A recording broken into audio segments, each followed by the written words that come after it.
I've always found taxi driver stories unsettling in a very specific way. Unlike most jobs, taxi drivers spend their nights picking up complete strangers, often in empty streets, in bad weather, in parts of town most people avoid after dark. They're alone for hours at a time, trapped in a small moving box with people they know absolutely nothing about. And sometimes those passengers are not what they seem. These are 4 true creepy stories from taxi drivers.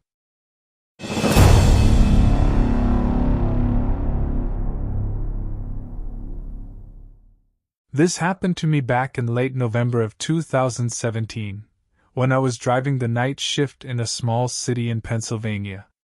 I had been a taxi driver for about 4 years at that point, so I thought I had seen just about everything. Drunk college kids, couples screaming at each other in the back seat, people trying to skip out on the fare, and more than a few passengers who clearly weren't in the right state of mind. But nothing I'd seen before or since comes close to what happened that night. It was one of those bitter cold nights where the air feels sharp when you breathe it in. The roads were wet from freezing rain earlier in the evening, and by around 1 a.m., the city had gone mostly quiet. A lot of the bars had already closed, and the calls slowed down. I was parked near a gas station on the edge of town, half listening to the radio, half staring out at the road, waiting for dispatch to send me somewhere. That's when the call came in. The dispatcher sounded annoyed, which usually meant the pickup point was somewhere inconvenient. He said, "Got one for you on Hollowbrook Road." I remember immediately making a face because Hollowbrook Road was one of those dark, winding roads outside the city limits where there weren't many houses and barely any streetlights. I asked, "Exact address?" There was a pause, then he said, "That's the weird part. Caller said they'd be waiting at the front gate." "Front gate of what?" Another pause. Then he said, "The cemetery." I laughed at first because I thought he was joking. He wasn't. I actually considered turning it down, but I needed the money, and weird pickup locations weren't unheard of. Maybe someone had car trouble nearby, or maybe a teenager was messing around with friends and needed a ride home. So I headed out there. The farther I drove, the quieter everything got. The road narrowed, and the few houses that were out there became more spread apart until there was pretty much nothing but trees and patches of open field. My headlights lit up mist drifting over the road, and every now and then I'd see old stone walls or mailboxes leaning at odd angles. After about 15 minutes, I saw the cemetery gate ahead on the right side of the road. It was an old cemetery, the kind with tall iron fencing and weathered stone pillars at the entrance. There was no lighting except my headlights, which reflected off the wet metal bars and lit up rows of crooked gravestones deeper inside. And standing right outside the gate was a woman. She looked like she was in her 20s or maybe early 30s. She was wearing a long pale coat that looked too thin for the weather, and her dark hair hung wet around her face like she'd been standing in the rain for hours. I pulled up, rolled down the passenger window a little, and said, "You call for a cab?" She leaned down slowly and looked at me through the opening. Her face was strange in a way I couldn't explain at first. Not ugly. Not deformed. Just wrong somehow. Too still. Too pale. Her eyes looked glassy, and she didn't blink once while staring at me. "Yes," she said quietly. "Can you take me home?" Her voice was calm, almost flat. I unlocked the back door, and she got in without another word. The second she sat down, I noticed how cold the inside of the car suddenly felt. I know that sounds dramatic, but it's true. It was like someone had opened a freezer door behind me. I even checked the heat to make sure it was still blowing. It was. I asked for the address. She gave me one in a neighborhood about 20 minutes away, on the opposite side of town. As I started driving, I glanced at her in the rearview mirror. She was sitting perfectly still, hands folded in her lap, looking straight ahead. Not at me. Not out the window. Just straight ahead. A minute or two passed in silence before I tried making small talk. Pretty cold to be standing out there. No response. I looked in the mirror again. She was still staring forward.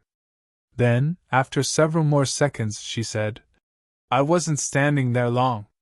Something about the way she said it made me not want to continue the conversation. The road back into town was mostly empty, and the sound of the tires on the wet pavement was the only thing filling the car. I kept sneaking looks at her in the mirror. The weirdest part was that I couldn't tell if she was breathing. I know how crazy that sounds, and maybe I just couldn't see it in the dark, but normally you can notice little movements. A shoulder rising. A chest moving. Something. She was as still as a mannequin. About halfway to the address, I noticed something hanging from the rearview mirror. It was a small silver cross I'd kept there ever since my mother gave it to me years earlier. I hadn't thought about it in months. But the second the woman's eyes shifted upward and landed on it, her expression changed. Not much. Just enough. Her face tightened, and for the first time she looked directly at me in the mirror.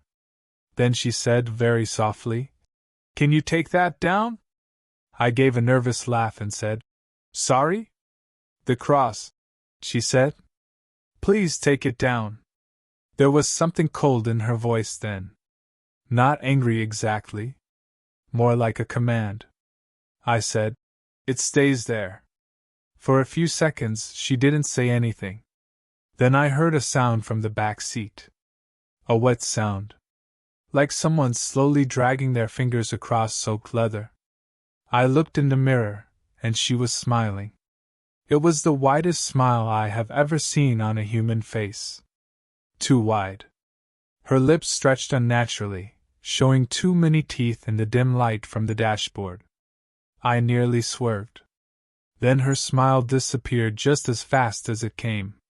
She went back to sitting still. I told myself I was tired. Overtired. My imagination was getting away from me. When we got into town, I felt a little more grounded. More lights. More houses. More traffic, even though it was still sparse. I turned onto the street she had given me and started looking for the house number. Then she said, "Stop here." We were in front of a dark two-story house with no lights on. I parked at the curb and turned around slightly. "That'll be $18.50. She stared at me for a second, then reached into her coat pocket and placed a $20 bill on the center console between the front seats. I didn't see her lean forward. I didn't hear her move. 1 second her hands were in her lap. The next second the bill was there. I froze. Then she opened the door and got out. The dome light came on, and for just a second I saw that the back seat beneath her was wet. Not damp. Wet. Like someone had sat there in soaking clothes. She closed the door without slamming it and walked up the path to the front door. I waited for her to go inside, partly because I needed to make sure she was safely home, and partly because I didn't want to drive away with my nerves shot like that. She got to the porch and stopped. Then she turned around. Even from that distance, I could see she was looking right at me. Then she lifted one hand slowly and waved. Not a normal wave. More like a stiff, deliberate motion. I pulled away immediately. At the next red light, I picked up the 20 from the console. It was ice cold. And it was old. Not just worn out. I mean really old. The design looked wrong, like a bill from decades earlier. The next day, out of morbid curiosity, I drove by that house in daylight. There was a "for sale" sign in the yard. I knocked on the door of the house next door and asked the older man who answered if anyone lived there. He told me the place had been empty for almost a year. Then, for whatever reason, I asked him if he knew a woman with dark hair who used to live there. His expression changed immediately. He said, "You mean Elena?" I said, "Maybe." Then he told me a young woman named Elena had lived there alone and died the previous winter in a car accident on Hollowbrook Road. Her car had skidded off the road and crashed through the old cemetery gate during an ice storm. I asked him what date it happened. He told me November 22nd. The exact same date as my pickup. I never drove out to that cemetery again. And when I got home that morning, I took that $20 bill out of my wallet to look at it one more time. It was gone.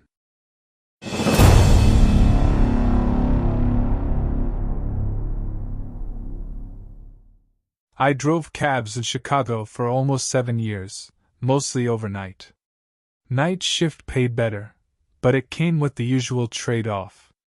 More drunk people. More fights. More bad neighborhoods. More stories you don't tell your family because they'd beg you to quit. This happened in 2021, during winter, sometime around mid-January. Business had been slow because of the weather. Snow had fallen all afternoon, then turned to freezing slush by evening. By midnight the roads were ugly, and most people with any sense had already gone home. I was about ready to wrap up my shift when I got a pickup request near an industrial part of the city. It wasn't a place where people usually called cabs from, but it wasn't unheard of either. There were warehouses, train yards, and a few late-night businesses around there. The pickup note simply said, "Rear entrance. No lights." I remember reading that and feeling a little uneasy. Still, I went. The roads grew emptier as I got farther from downtown. Eventually, I turned onto a side street lined with old brick warehouses and chain-link fences.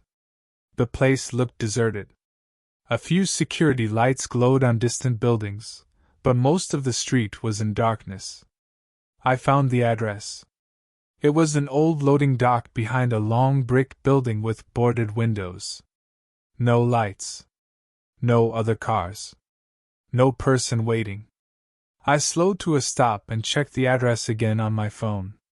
It matched. I called the number attached to the booking. It rang once. Then someone picked up and whispered, "You're here." I said, "Yeah. I'm outside." He said, "I know," and hung up. That immediately put me on edge. I looked all around the lot, half expecting someone to step out from behind a dumpster or a parked trailer. Then I saw movement near the building. A man in a dark coat emerged from the shadows by the loading dock and started walking toward the cab. He was tall and thin, probably in his 50s, with short gray hair and a face that looked drained of color. He wasn't dressed for the cold. No hat. No gloves. Just a long black coat buttoned up to the neck. He got in the back seat and closed the door quietly. "Where to?" I asked. He gave me an address on the north side, about 30 minutes away. Then he said, "Thank you for coming, Zohaib." My stomach dropped. I hadn't told him my name. There was no name badge in the cab. Our company had stopped requiring those years earlier. My rideshare tablet only displayed my first initial to passengers, not my full name. I looked at him in the mirror. He was smiling faintly. I said, "Have we met before?" "No," he said. "But I know who you are." I didn't like that answer at all. I started driving anyway because what else was I supposed to do? Kick him out in an empty industrial lot at 1 in the morning? At that point, I was still trying to convince myself there was a normal explanation. Maybe he saw some paperwork in the front seat. Maybe dispatch used my name when they called him.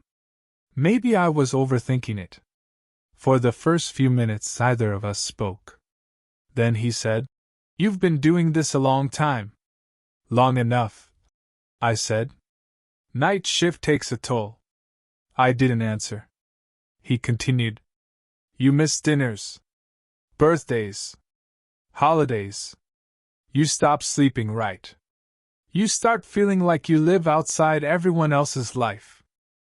I tightened my grip on the steering wheel. The reason that bothered me so much was because it was true. Painfully true. But it wasn't something random passengers usually said. I replied. Comes with the job. He chuckled softly. No. It comes with loneliness. I looked in the mirror again.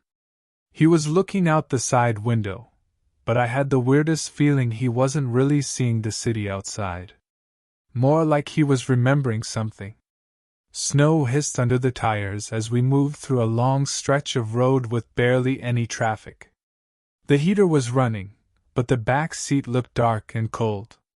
Then he asked, Do you ever think about that bridge? Every muscle in my body tightened. There was a bridge on my usual route home.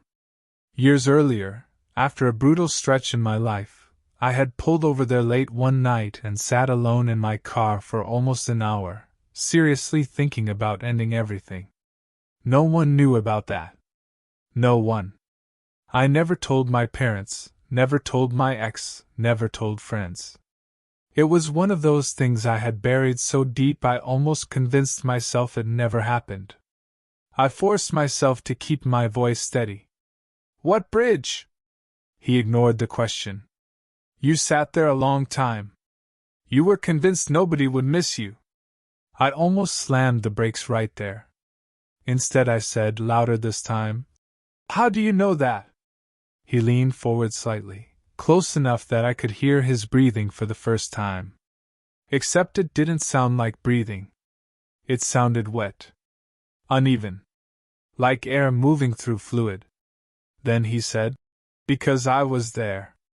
I whipped around for half a second before correcting the car. He was still sitting back normally. I pulled over to the side of the road and said, Get out. He didn't move. I'm ending the ride. Get out now. He tilted his head, studying me with a look that felt less human the longer I saw it. Then he said, I'm trying to help you. Out. Instead of opening the door, he asked, Do you remember the man who jumped 2 weeks later? A cold numbness spread through my chest. I did remember that. There had been a local news story about a man who jumped from that same bridge in the middle of the night. For some reason, that story had haunted me. Probably because it felt too close. I didn't answer. He smiled. That was me. I reached for my phone to call 911, but when I looked down, the screen was black. Dead. Even though it had been almost fully charged minutes earlier. My pulse was pounding so hard I could hear it. Then, in the rearview mirror, I noticed something that made my blood run cold. There was no reflection of him. I could see the back seat. I could see the headrests. I could see the snowy rear windshield. But where he should have been, there was only empty space. I slowly turned around again. He was still there in the back seat. I don't know how long I sat frozen like that. Maybe 2 seconds. Maybe 10. Then he said very quietly, Drive. And for whatever reason I did. I pulled back onto the road with my hands shaking so badly I could barely keep the wheel steady. He gave no more strange speeches after that. He just sat there in silence while I followed the route to the address he'd given me. When we arrived, it was an old apartment building with half the windows dark. I stopped at the curb. He opened the door, then paused before stepping out. Without looking at me, he said, You stayed that night. Remember that. Then he got out and walked toward the entrance. I watched him cross under a streetlight. Just for a second, I could see through parts of him. Like his body wasn't fully solid. I blinked, and he was normal again. Then he entered the building. I sat there for maybe 30 seconds before finally driving away. I should have left it alone. But the whole thing had shaken me so badly that the next afternoon, after sleeping maybe 3 hours, I went back to that apartment building. I asked the woman at the front desk if a tall gray-haired man in a black coat lived there. She said, "Do you know his name?" I told her I didn't. She asked for a description, and after hearing it, she frowned. Then she said, "There was a tenant here who looked like that. He died last winter." I felt sick. She turned a computer monitor slightly, and showed me a tenant photo. It was him. Same face. Same coat. Same faint smile. I asked how he died. She said, "Jumped off a bridge." That night, for the first time in years, I took a different route home. And I still do. Because every now and then, when I pass near that old bridge, I see someone standing by the railing. Tall. Thin. Motionless. Watching traffic go by.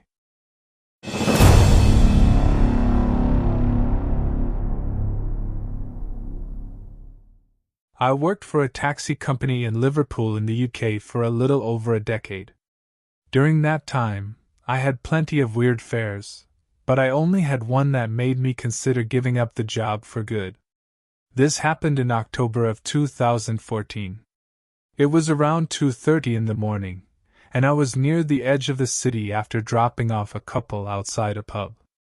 I remember it clearly because there was a strong fog rolling in from the river, thick enough in some places that the headlights just bounced right back at you. Dispatch called and told me there was a pickup request near an estate road I didn't usually work. No house number. Just the street name and the note, "Child waiting with adult." That part didn't seem odd. Sometimes parents would call cabs if their car broke down or if they were coming back from the hospital. When I reached the street, it was quiet. Terraced houses on both sides. Most dark. A few porch lights on. Then I saw them. A woman standing on the sidewalk holding the hand of a little girl. The woman looked to be in her 30s, maybe older. She had a tired face and wore a dark coat with the hood up. The girl looked around 8 or 9, with shoulder-length hair and a light-colored dress under a cardigan, which struck me as odd because it was cold enough for a proper jacket. I pulled over and rolled down the window. The woman stepped closer and asked, "Can you take her to her father's?" Just the girl. That immediately felt strange. I said, "You're not coming?" The woman shook her head. "She knows the address." I looked at the girl. She was staring at me with a blank expression, holding a stuffed rabbit by one ear. Every instinct in me said not to take a child alone in the cab in the middle of the night. But the woman seemed calm, sober, and certain. She even bent down and opened the back door for the girl herself. Before the child got in, I said, "What's the address?" The little girl answered in a small voice, giving me a residential street about 15 minutes away. I turned back to the woman and said, "You sure about this?" She gave me a tired smile and said, "She'll be all right. Please just take care with her." Then the girl got in. I expected the woman to hand over some money, or at least lean in and say goodbye. She didn't. She just stepped back onto the pavement. I drove off feeling uneasy. In the mirror, the little girl sat perfectly still in the middle seat, rabbit in her lap, looking out the window. I tried to be friendly. "Bit late to be out, isn't it?" No answer. "You going to see your dad?" Still nothing. After a moment, she said, "He doesn't know I'm coming." That sent a chill through me. I said, "He doesn't?" She shook her head once. The roads were mostly empty. Fog drifted across intersections and softened every streetlight into a glowing blur. The whole city felt muffled, like we were driving through a dream. A few minutes later, I heard a soft humming from the back seat. I looked in the mirror. The girl was gently rocking the stuffed rabbit and humming under her breath. It was the kind of sound that would normally be harmless, but in that dark car, at that hour, it felt deeply wrong. Slow. Tuneless. More like someone trying to remember a melody than actually singing one. I asked, "What's your name?" She didn't answer right away. Then she said, "Emily. Do you live with your mom?" Again a pause. "No." "Your nan, then?" "No." I tried another question. "Where were you before I picked you up?" This time she turned and looked directly at me in the mirror. "In the ground," she said. I actually laughed out of pure nerves, the kind of laugh that comes out when your brain doesn't know what else to do. "Very funny," I said. She didn't smile. She just went back to looking out the window. A couple streets later, I caught a smell in the cab. Damp earth. Not a faint smell either.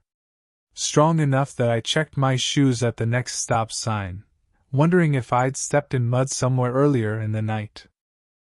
But it wasn't coming from me. It was coming from the back seat.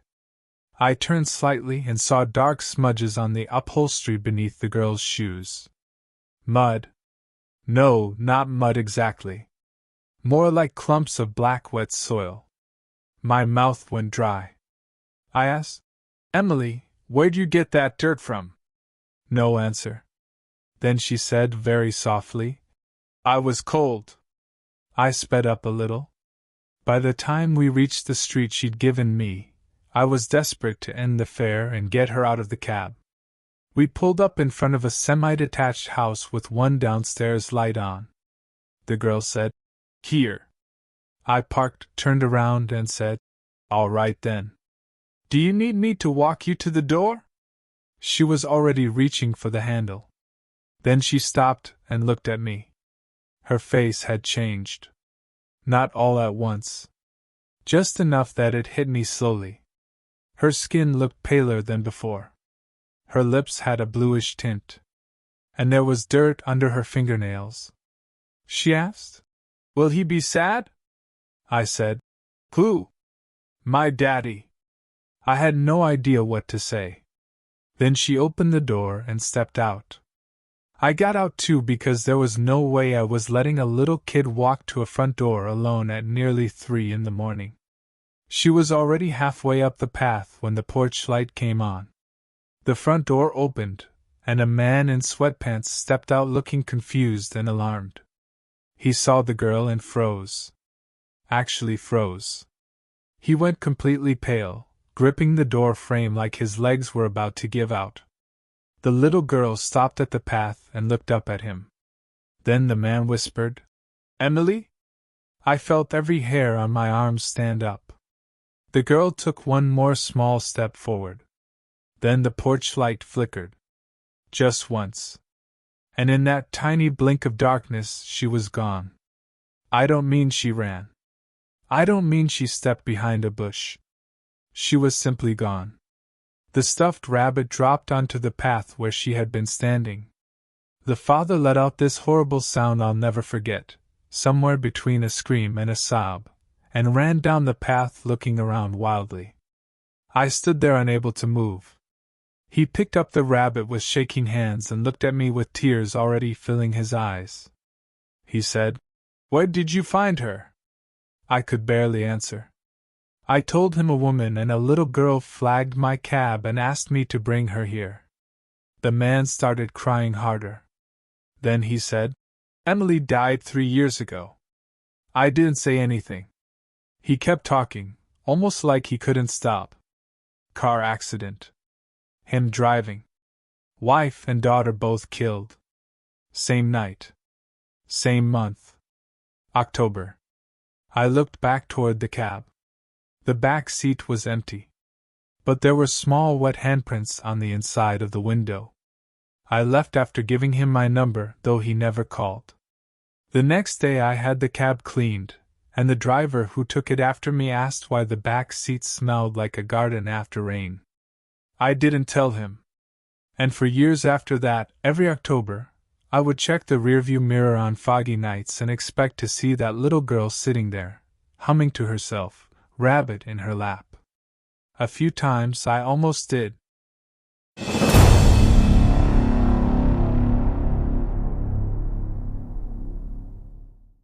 I saved this one for last because it's the only story I still can't fully explain, even after going over it in my head for years.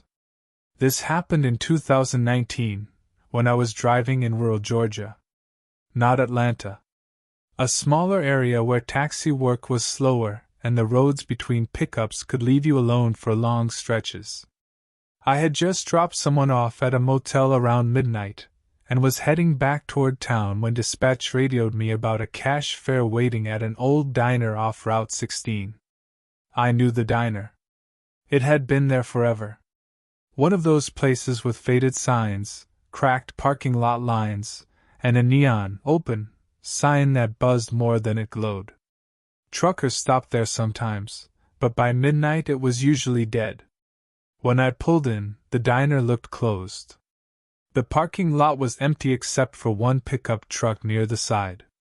The neon sign was off. No lights inside.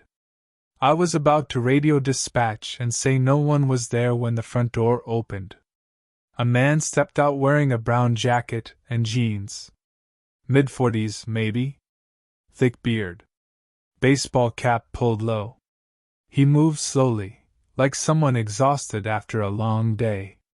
He came to the window and asked, "You the cab?" I said yes. He opened the back door and got in. "Where to?" I asked.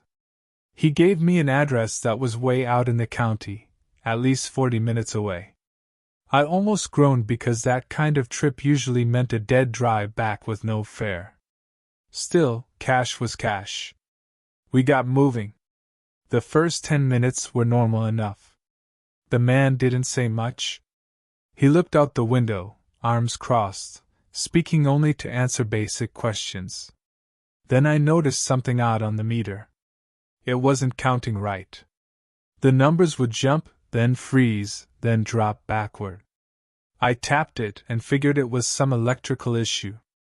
A couple minutes later, I glanced at the dashboard clock. 12:17 a.m. Then a while later, after what felt like at least 10 more minutes of driving, I checked the clock again. 12:17 a.m. That unsettled me, but not enough yet to panic. I assumed the clock had frozen. Then the radio cut out in the middle of a song and was replaced by soft static.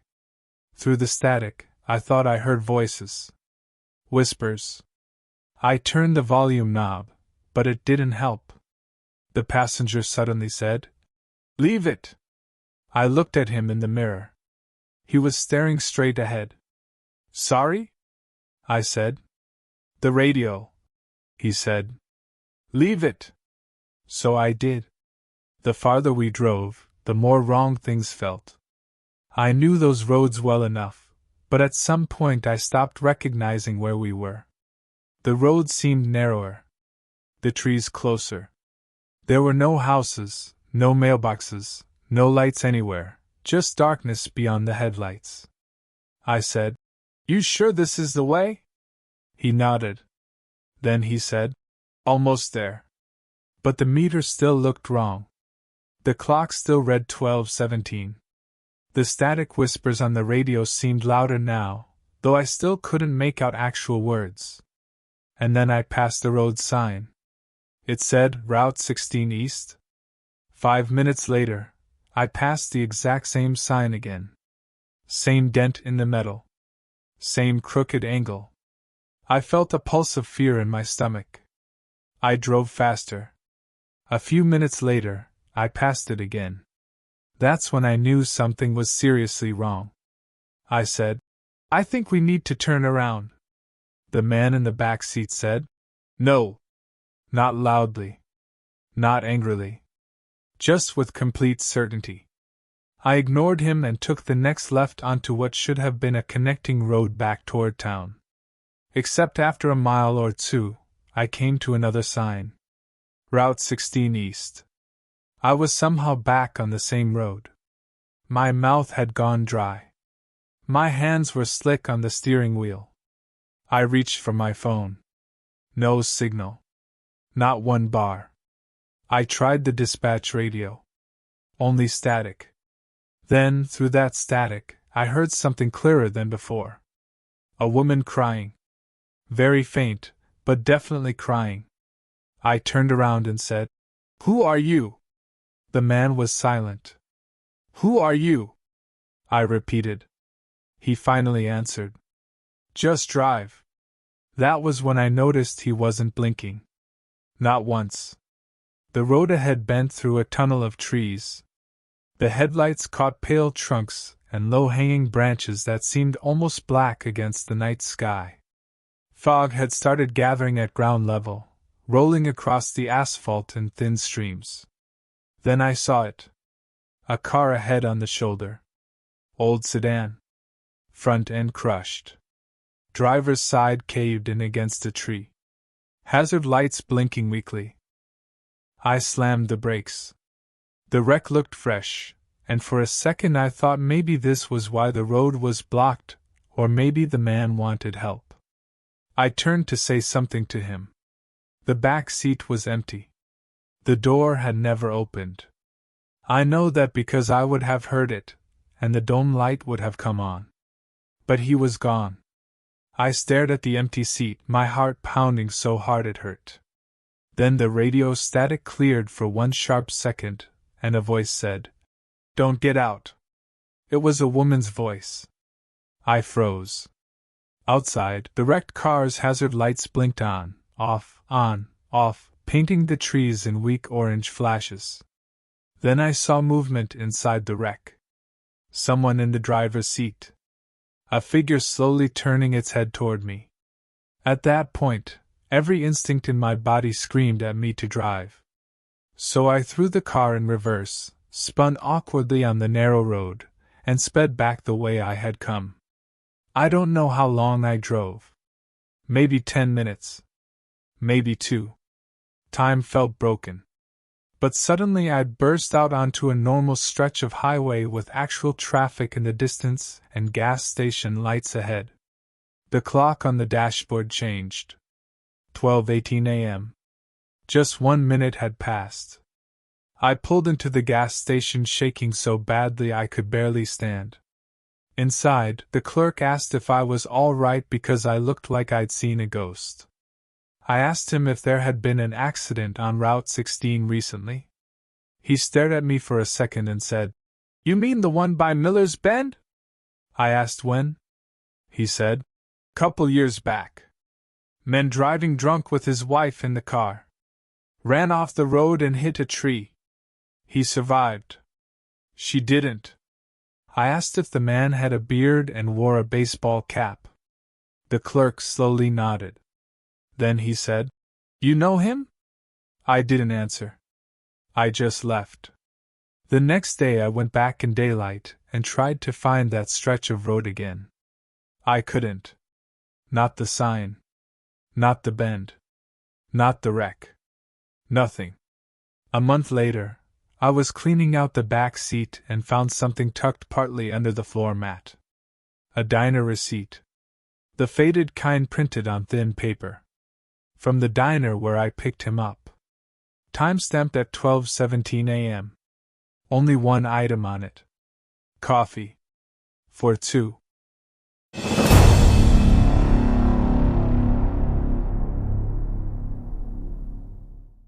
Which story scared you the most?